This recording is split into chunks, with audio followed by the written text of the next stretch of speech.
Everyone, right now we have Ron Kendrick with us, who has made it through a really, really long struggle with the COVID-19 disease, this virus from coronavirus that takes over. And Ron, you've been on quite the journey.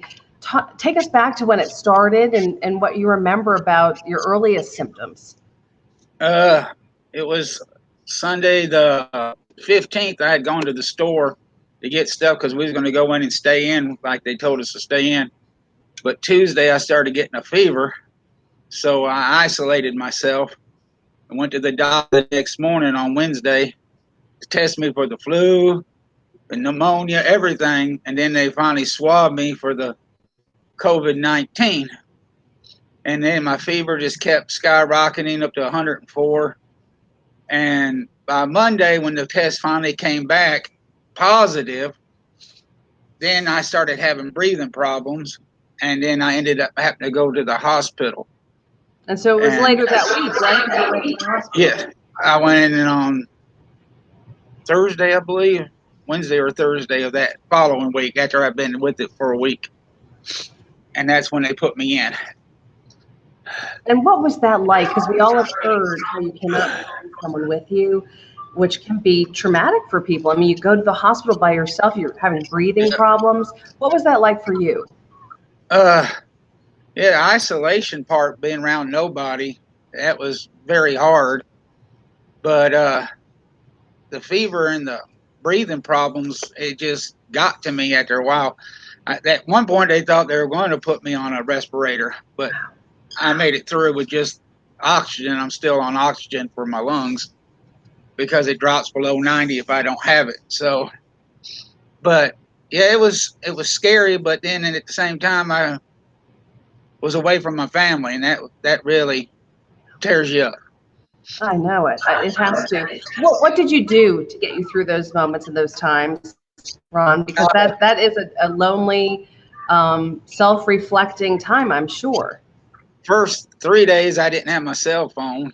Mm. Then my wife got it up to me, so I started FaceTiming her, and our pastors keep putting sermons and little teaching things online, so I watched them. And then my wife puts videos online of her singing, Yes. so I used all that to get through. And it was pretty boring, but the staff at and nurses and doctors at Pavilion 6 at Regional, they were just wonderful. I mean, they were there for everything you need.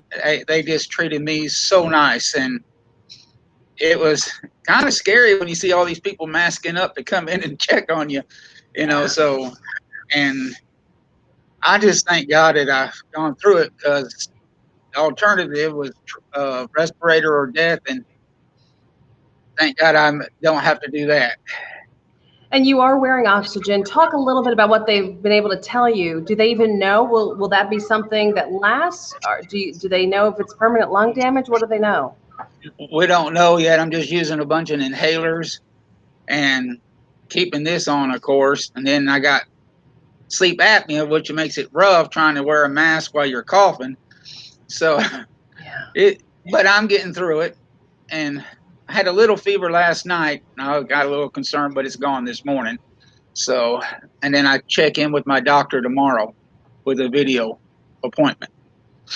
What do you say to people who are worried about getting this, and maybe some of the people out there who are still getting together with friends and not really listening to what the governor's Stay, asking them to stay, do? stay away. I mean, it just takes one cough, one sneeze, and you got it. And it's scary, and you see the death toll keep rising and rising because we really don't have a handle on this yet, or a set way to treat. One of my doctors told me, he said, "You're pretty well a guinea pig because we don't know what to try," because they kept running different antibiotics, different medicines. They said basically everybody who's getting it right now are guinea pigs trying to figure out what works best for this virus.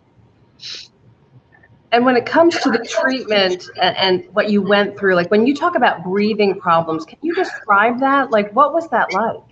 Gasping for air, I would breathe very hard and just really hurt my chest trying to breathe. because at one point my oxygen level got down to 83. So they had to put me on like 4 liters of oxygen to get me back up to about 92. So, but if I take this off, it drops below 90 and I can feel it because I have to hurry and take a shower when I take it off because I got to hurry and get it back on. But that breathing part's scary. It is very scary because you want it's cumbersome to carry around, but at the same time, I need it. So yeah, you feel better with it than without it, right? yeah, And yes. the alternative of not being here versus having oxygen on right now, this is the way better alternative, right? Way better. I'm hoping tomorrow they say I can venture out of my room with a mask. We'll see. So you're So still isolated. I'm still isolated in my bedroom and bathroom. So my wife sits meals on the table outside the door and then walks away for me to get them. Bless her So heart. yeah, she's got her hands full. And so this is day 24 and you're still isolated? Yes. Wow. The doctor told me it could be over a month. So Wow. yeah. What do they consider your case? Severe, critical? I mean, at the time you were in the hospital, I'm assuming you were was in critical. severe. Yeah, it was critical, severe, borderline critical. Yeah. Because, like I said, they were debating whether or not to put me on a vent, and that was pretty scary when they told me that. I said, "Oh no, no, no! I don't want to go push the oxygen up or something. I don't want to. I want to do it on my own." So I made it through, and then they were going to send me home one day, but then they had 3 patients up there.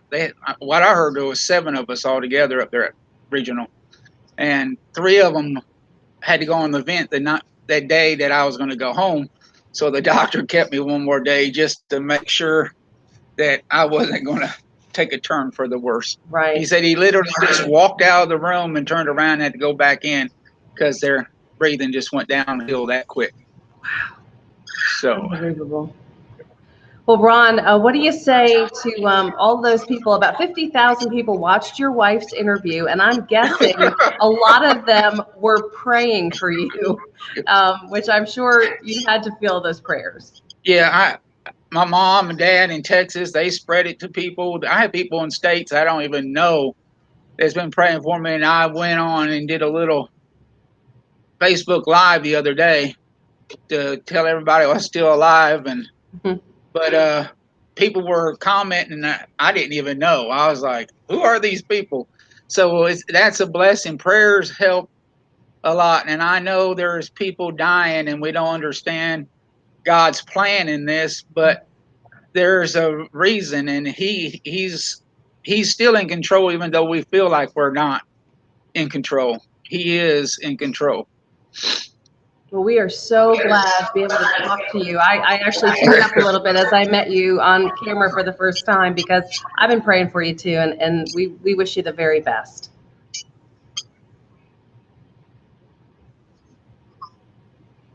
Thank you, Ron. I think we've Thank you. I look pretty bad considering, but I think I lost about 16, 17 pounds now through this really? ordeal. So, which I was on a weight loss program to begin with. I just accelerated it. So, but There this you is go. no way to lose weight. No, sir. No, sir. Not the diet plan anybody wants. Absolutely not.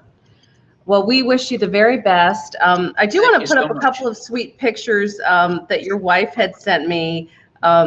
Some of the great pictures of her, because the other story that we didn't get into here that I wanted to let people have a chance to hear is how she was balancing things. In other words, trying to keep everything clean and secure while also taking care of your special needs son, Nick, right? So she's been trying to like take care of Nick and provide that sort of love and attention that he needs, but also keep him from getting the coronavirus, herself from getting it, and then try to take care of you. Yeah, and then plus she goes to school online too, so I don't see how she does it all, but she does it. She's a wonderful wife. Be 31 years this year with her, so 31 God years. gave me a good wife. Well, we are so happy that you guys are doing well, and we appreciate getting to see you today. It is absolutely remarkable Thank that you. you have pulled it on through, buddy. We're so happy for you. Thank you so much. God bless. God bless. Thank you.